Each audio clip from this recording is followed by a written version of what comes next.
ये special manufacturers, ICMR, department of biotechnology और global industry के अन्य दिग्गजों के बहुत ही संपर्क में रह करके तालमेल के साथ काम कर रहे हैं।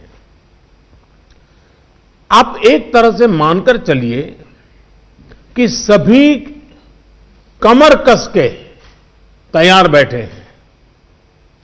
करीब करीब 8 ऐसी संभावित वैक्सीन है जो ट्रायल के अलग अलग चरण में और जिनकी मैन्युफैक्चरिंग भारत में ही होनी है।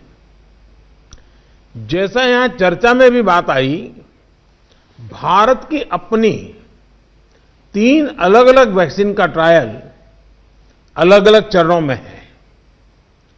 एक्सपर्ट्स ये मानकर चल रहे हैं कि अब कोरोना की वैक्सीन के लिए बहुत ज्यादा इंतजार नहीं करना पड़ेगा। माना जा रहा है कि अगले कुछ हफ्तों में कोरोना की वैक्सीन तैयार हो जाएगी। जैसे ही वैज्ञानिकों की हरी झंडी मिलेगी, भारत में टीकाकरण अभियान शुरू कर दिया जाएगा।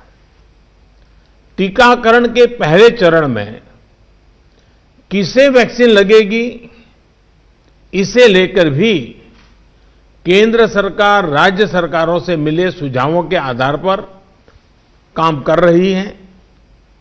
इसमें प्राथमिकता कोरोना के मरीजों के इलाज में जुटे health care workers, frontline workers और जो पहले से गंभीर बीमारियों से जूझ रहे हैं वैसे बुजुर्ग लोगों को दी जाएगी। साथियों, वैक्सीन के डिस्ट्रीब्यूशन को लेकर भी केंद्र और राज्य सरकार की टीमें मिलकर के काम कर रही हैं। भारत के पास वैक्सीन डिस्ट्रीब्यूशन एक्सपर्टाइज और कैपेसिटी भी है। दुनिया के अन्य देशों के मुकाबले इस क्षेत्र में हम बहुत बेहतर हैं। हमारे पास टीकाकरण के लिए दुनिया का बहुत बड़ा और अनुभवी नेटवर्क भी मौजूद है। इसका पूरा लाभ उठाया जाएगा। जो कुछ अतिरिक्त कोल्ड चेन इक्विपमेंट, अन्य लॉजिस्टिक की जरूरत पड़ेगी, राज्य सरकारों की मदद से उसका भी आकलन हो रहा है। कोल्ड चेन को और मजबूत करने के लिए भी साथ ही साथ अनेक नए प्रकल्प भी चल रहे हैं, कई और नए प्रयास भी चल रहे हैं। भारत ने एक विशेष सॉफ्टवेयर भी बनाया है, कोविन, जिसमें कोरोना वैक्सीन के लाभार्थी वैक्सीन के उपलब्ध स्टॉक और स्टोरेज से जुड़ी रियल टाइम इंफॉर्मेशन रहेगी। भारत में कोरोना वैक्सीन की रिसर्च से जुड़े दायित्व के लिए विशेष टास्क फोर्स का गठन किया गया था और वैक्सीन से जुड़े अभियान का दायित्व नेशनल एक्सपर्ट ग्रुप को दिया गया है। इसमें टेक्निकल एक्सपर्ट्स हैं, केंद्र सरकार के संबंधित मंत्रालयों और विभागों के अधिकारी हैं, प्रत्येक जोन के हिसाब से राज्य सरकारों के भी प्रतिनिधि हैं। ये नेशनल एक्सपर्ट ग्रुप राज्य सरकारों के साथ मिलकर के काम कर रहा है। राष्ट्रीय और स्थानीय हर जरूरत के मुताबिक फैसले नेशनल एक्सपर्ट ग्रुप द्वारा सामूहिक तौर पर लिए जाएंगे। साथियों, वैक्सीन की कीमत कितनी होगी, इसे लेकर भी सवाल स्वाभाविक है। केंद्र सरकार इस बारे में राज्य सरकारों के साथ बात कर रही है। वैक्सीन की कीमत को लेकर फैसला जन स्वास्थ्य को सर्वोच्च प्राथमिकता देते हुए किया जाएगा और राज्य सरकारों की इसमें पूरी सहभागिता होगी।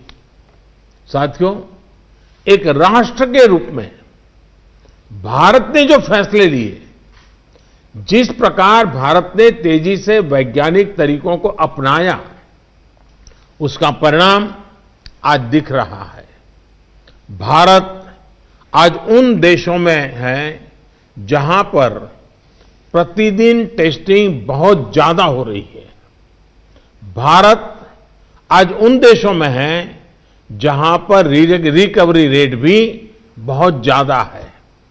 भारत उन देशों में भी शामिल है जहां पर कोरोना की वजह से होने वाली मृत्यु दर इतनी कम है। भारत ने जिस तरह कोरोना के खिलाफ लड़ाई को लड़ा है, वो प्रत्येक देशवासी की अदम्य इच्छा शक्ति को दिखाता है। विकसित देशों, अच्छे मेडिकल इंफ्रास्ट्रक्चर वाले देशों की तुलना में भी भारत ने इस लड़ाई को कहीं बेहतर तरीके से लड़ा है और अपने ज्यादा से ज्यादा नागरिकों की जान बचाई है। हम भारतीयों का संयम, हम भारतीयों का साहस, हम भारतीयों का सामर्थ्य इस पूरी लड़ाई के दौरान अतुलनीय रहा है, अभूतपूर्व रहा है। हमने सिर्फ अपने ही नागरिकों की चिंता नहीं की, बल्कि हमारे देशों के नागरिकों को भी बचाने का हर प्रयास, अन्य देशों के साथ मदद करने का भी काम, हर संभव प्रयास किया गया। साथियों, फरवरी मार्च की आशंकाओं भरे, डर भरे माहौल से लेकर आज दिसंबर के विश्वास और उम्मीदों भरे वातावरण के बीच भारत ने बहुत लंबी यात्रा तय की है। अब जब हम वैक्सीन के मुहाने पर खड़े हैं, तो वही जन भागीदारी, वही साइंटिफिक अप्रोच, वही सहयोग आगे भी बहुत जरूरी है। आप सभी अनुभवी साथियों के सुझाव भी समय समय पर भी इसमें प्रभावी भूमिका निभाएंगे। आप सभी जानते हैं कि जब भी इतना व्यापक टीकाकरण अभियान चलता है, तो अनेक प्रकार की अफवाहें भी समाज में फैलाई जाती हैं। ये अफवाहें जनहित और राष्ट्रहित दोनों के विरुद्ध होती हैं। इसलिए हम सभी दलों का ये दायित्व है कि देश के नागरिकों को ज्यादा से ज्यादा जागरूक करें, उन्हें किसी भी अफवाह में बचाएं। इसके साथ ही हम जानते हैं दुनिया में जिस प्रकार से कर्व बदल रहा है और चित्र कहां से कहां जाएगा कोई कह नहीं सकता है, और ऐसे में हमारे जो प्रूवन रास्ते हैं, प्रूवन हथियार है, उसको हमने कभी भी छोड़ना नहीं है। और इसलिए 2 गज की दूरी और मास्क के प्रति भी हम लोगों को लगातार सतर्क करते रहना है। देश ने अब तक जो प्राप्त किया है, किसी भी तरह की लापरवाही उसे नुकसान पहुंचा सकती है। मैं सभी राजनीतिक दलों के महानुभावों से आग्रह करूंगा, हर एक को आज बोलने का अवसर नहीं मिला है, लेकिन मेरी प्रार्थना है कि आप लिखित भेजिए। आपके सुझाव बहुत काम आएंगे, आपके सुझावों को गंभीरता से लिया जाएगा और योजना में वो भी बहुत पूरक होंगे। इन सभी आग्रह के साथ मैं आज आप सभी का बहुत बहुत आभार व्यक्त करता हूं। आपने समय निकाला, बहुत बहुत धन्यवाद।